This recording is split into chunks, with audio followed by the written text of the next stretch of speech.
It's Wednesday, April 13th, 2022. I'm Jackson Bird. Today, a very big comet. How sewage monitoring could transform public health beyond just its applications for COVID-19.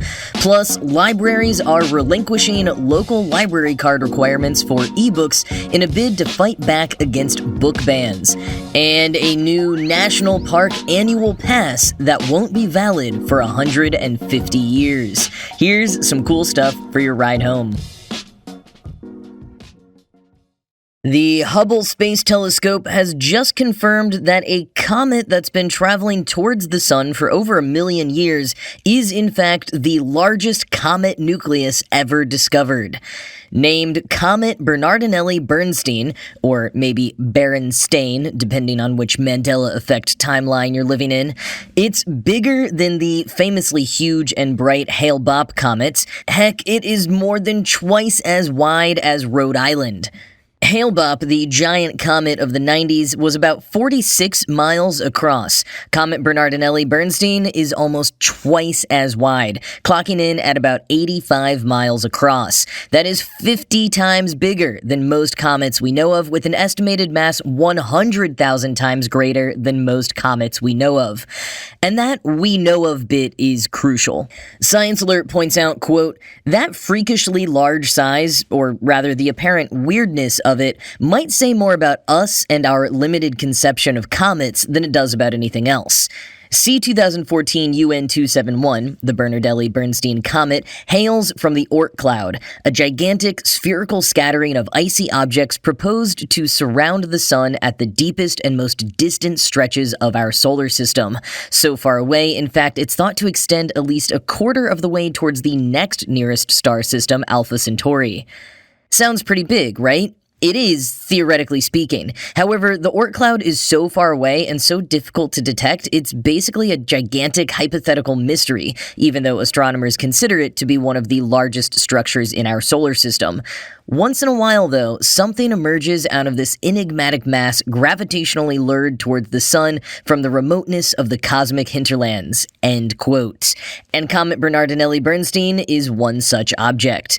Discovered in 2014 by astronomers Pedro Bernardinelli and Gary Bernstein, the comet has been monitored for years. But in January, the Hubble Space Telescope captured 5 photos of the comet, which astronomers were able to use to confirm the comet's measurements. Quoting NASA, "The challenge in measuring this comet was how to discriminate the solid nucleus from the huge dusty coma enveloping it. The comet is currently too far away for its nucleus to be visually resolved by Hubble. Instead, the Hubble data show a bright spike of light at the nucleus's location."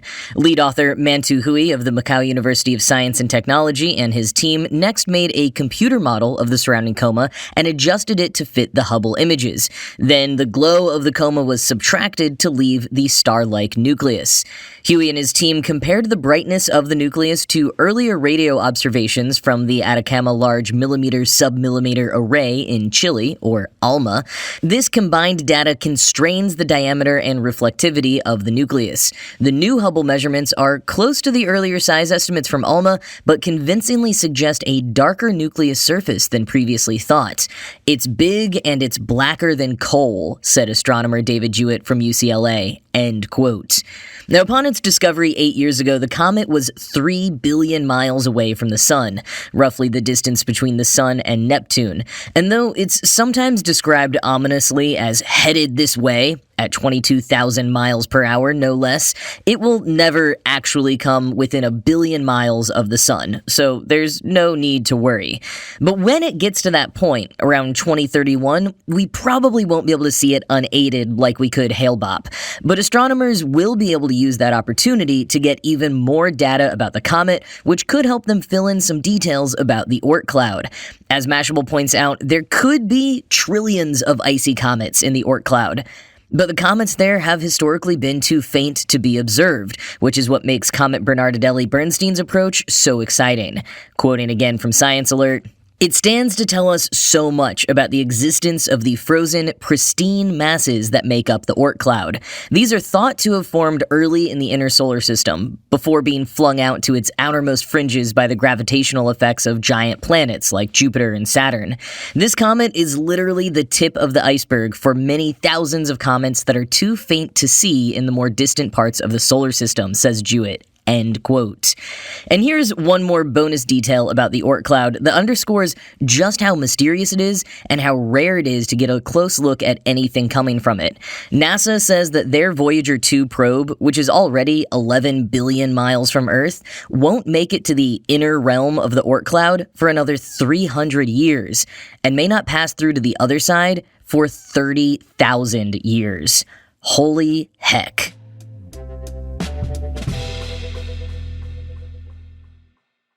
I've mentioned a few times how analyzing wastewater has been a useful metric for early detection of COVID-19 spikes, and how it's becoming even more useful now that less people are getting tested regularly or are testing at home and not necessarily reporting the results to public health agencies. It's not an exact science yet, but it can reliably show coming trends, since viral RNA is present in an infected person's waste whether they have symptoms or not. And this can help a city prepare to implement measures before cases start spiking uncontrollably, and provide resources to targeted neighborhoods that might prevent an out-of-control spike. Wastewater surveillance programs have cropped up within governments around the world, and it's been so successful that the conversation has now turned to how we can deploy this method beyond COVID-19. Vox notes that the COVID-19 pandemic was not the first time wastewater surveillance had been used for public health, but that it has typically been rare. John Dennehy, a City University of New York biologist who's been helping with New York City's wastewater surveillance program, told Vox, quote, "This has been its coming out party. We've realized the power in this pandemic. Now there's a great interest in developing an infrastructure to sustain this capability beyond the pandemic." End quote. Apart from its efficacy, one reason that some experts especially like wastewater surveillance is that it's totally anonymous and unbiased.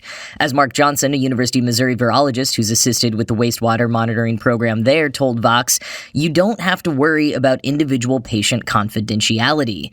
Johnson also told Vox about one non-COVID application that he's heard of, tuberculosis outbreaks. Missouri prisons have asked if their sewage can be tested regularly so that they can cut down on costly individual tests.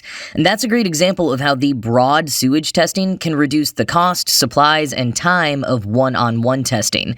If there's no indication of a disease in a certain population's sewage, no need to test individuals at that time.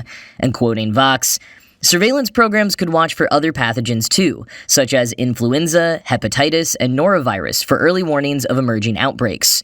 Julian Nassif, an expert on wastewater surveillance with the Association of Public Health Labs, said we could also monitor for bacteria, viruses, and other microbes that are resistant to current treatments.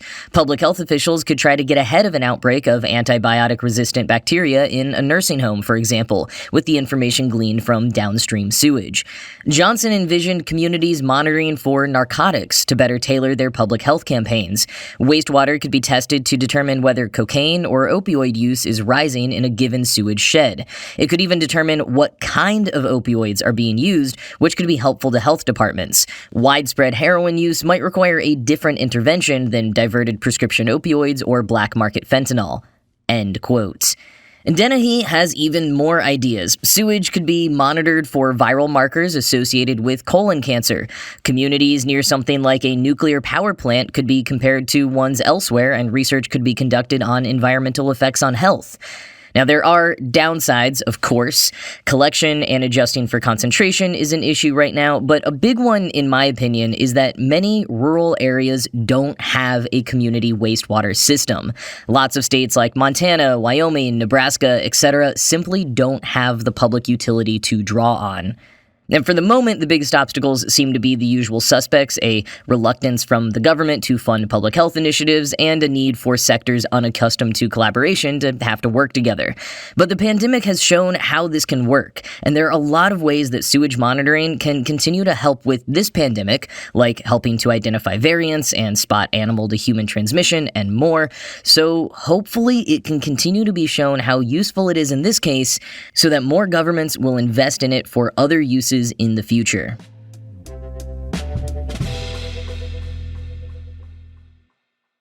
One of the things that I love about living in New York City is having access to the amazing resource that is the New York Public Library System.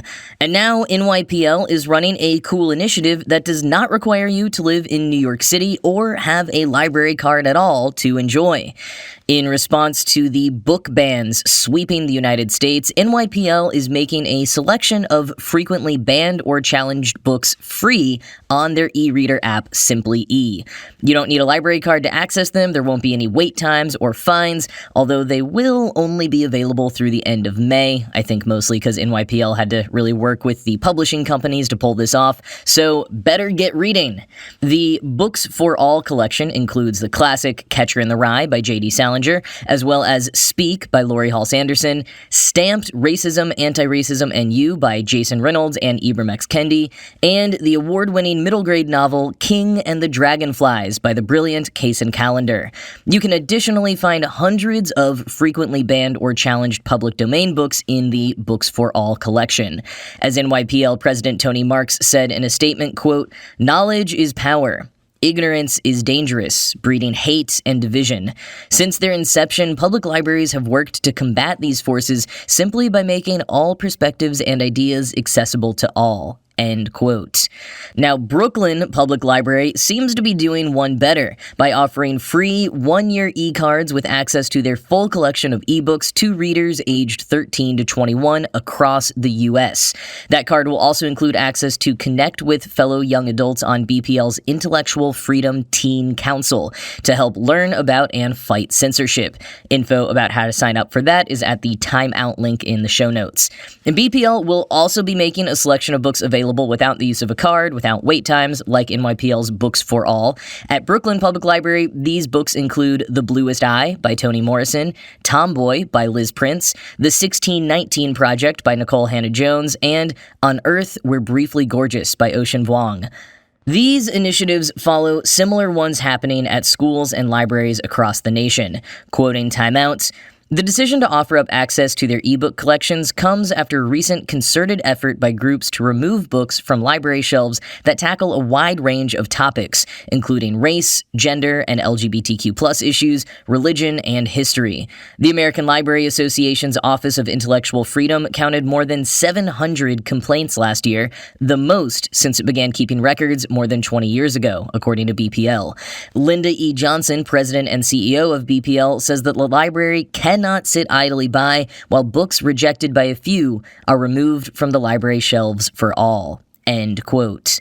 And again from NYPL President Tony Marks, quote, "The library's role is to make sure no perspective, no idea, no identity is erased. It has always been our role to connect people with the trusted information. The teen who has questions and wants to privately find answers. For the adult who is curious about subjects for which they have no personal experience. For those who want to make informed decisions based on fact.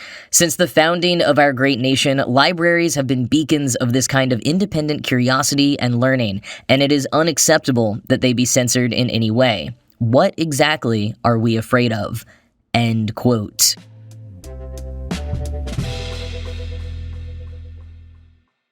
Well, here's another pass that you can get to do some exploring in the natural world, not the intellectual one, except, well, you won't get to use it, and it is definitely not free. In honor of its 150th anniversary, Yellowstone National Park is selling a $1,500 annual park pass that will not be valid to use for another 150 years. They're calling them inheritance passes, and they can be used by your descendants, or whoever you leave it to in your will, and then possibly whoever they leave it to in their will, I suppose, starting in the year 2172, which is still before Voyager 2 will get to the inner realm of the Oort cloud. Yellowstone says the inheritance pass is part of their focus on the future instead of looking back at the past on this milestone anniversary. And even though thinking that far into the future, especially with regards to a site of natural beauty, might make some of our hearts beat a bit quicker with anxiety, Yellowstone says they hope that the idea will encourage thoughts of stewardship of the land and provide families with a tie to the conservation of the park. The Inheritance Pass will function as an ordinary annual pass, which is inclusive of multiple people. As the FAQ page puts it, quote, most likely one solar-powered flying car's worth of your future loved ones. End quote. And while the pass won't be valid for 150 years, the park does clarify that the funds from donations will be used now. They will be going to Yellowstone Forever, which, quoting the Billings Gazette, supports park projects including things like trail improvements, youth education, native fish conservation, and scientific projects involving birds, bears, cougars, and wolves. End quote. And quoting Backpacker, it's hard to tell what the next 150 years could hold for Yellowstone. As one of the nation's most popular national parks, Yellowstone regularly breaks its own annual visitation records, increasing human impact and straining the park's infrastructure. In 2021 alone, the park hosted nearly 5 million visitors, making it the 12th most visited park. Compared to 2015, that's nearly a 20% increase. Conversely, with gas prices soaring, the park may see fewer tourist dollars over the near term. The Inheritance Pass could help to support the next chapter of the park by providing much-needed financial relief and resources to help tackle some of the park's most pressing challenges. End quote. I will also say that the physical pass itself looks super nice. It's a book-sized dark green pass with a gilded design. If you're the kind of person with the means to donate $1,500 to causes you support, it could be a fun gimmick. Plus, the fine print does clarify that donors who select the Inheritance Pass do also receive a complimentary annual pass valid for entry in the next year. But the Inheritance Pass is expressly not valid for upgrades to Grand Teton National Park. So you're out of luck, Grand Teton fans.